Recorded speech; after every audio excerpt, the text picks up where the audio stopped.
Hello, everyone. This is recording number 10 for Plato, a class on the Republic. Today's topic is a requirement for the philosopher rulers, those people who are educated to become the rulers of the perfectly just city. And that requirement is formulated already in Book 2 of the Republic. It says that these people must be both gentle and fierce. And Plato flags this as a complicated proposal. He starts from a kind of metaphysical premise that one and the same thing does not have opposite properties. But here we are saying that our best people in the city must have opposite attitudes. They must be gentle and fierce. So the question is, how does that work? Now, to back up a little bit, it is fairly well known that according to the Republic, these philosopher rulers go through a long education, which starts with poetry, and then there are many years of mathematics, including quite advanced mathematics, and then eventually there's dialectic. And it is assumed that for someone to go through that long theoretical training, the person needs to be gentle. She needs a kind of patience with the difficulty of all this learning and inquiry. But then it is also said that this educational path includes quite extensive military training and experience, and that requires fierceness for a person to be really excellent in the context of warfare and the military. So the idea that the best people have to be both gentle and fierce comes up because they have to be excellent in these quite different domains of their training and then later of their kind of job as governor, ruler of the perfectly just city.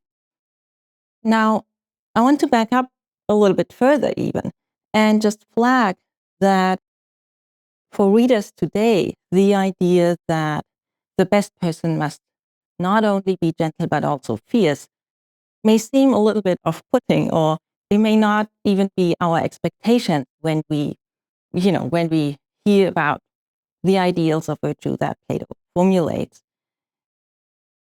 And we may even remember that quite early in the Republic, in Book 1, there is this kind of brief discussion of friendship and enmity. And in that discussion, Socrates says that the good person is a friend to everyone. So it may seem, why is Plato saying all of a sudden that our best person has to be fierce to the enemy? One may hesitate, one may want to know how that fits together with Book 1. And that would be a good question to ask. For now, I want to set that aside, and I will say just that in Book 2, and then from then on, when we hear about the educational program for the philosopher rulers, it is clear that they must be excellent both in all these lines of study that require gentleness and patience, and they must be excellent in their military training, and that presumably involves a kind of fierceness. So Plato considers this a real problem. How are we going to show that these people can have these opposite features, given that we have this metaphysical conviction that one and the same thing cannot have opposite properties?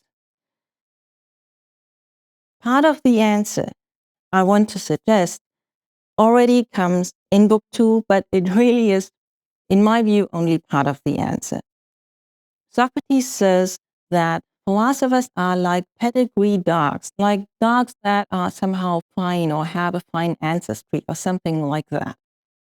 These dogs, according to Socrates, are lovely and kind and gentle when they are with their family, and they are fierce toward strangers.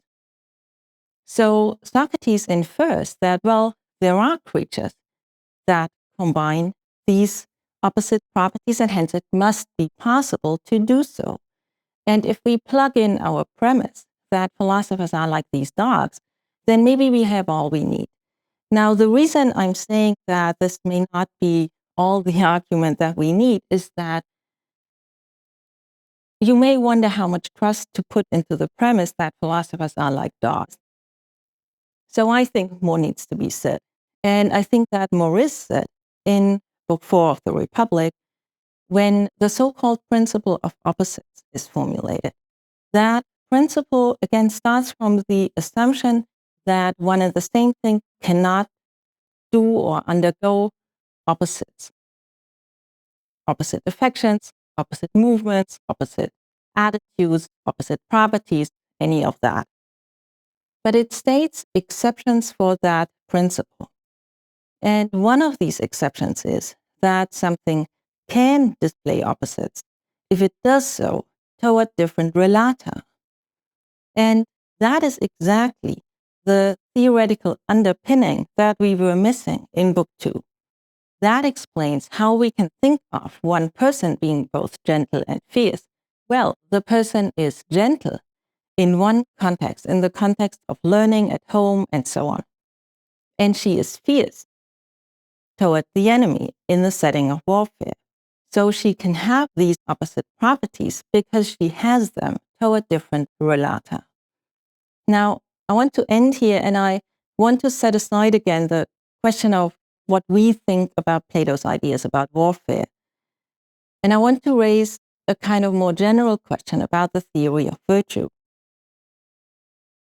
What Plato is saying here is that the best person must display deeply different attitudes in a quite flexible way in different contexts.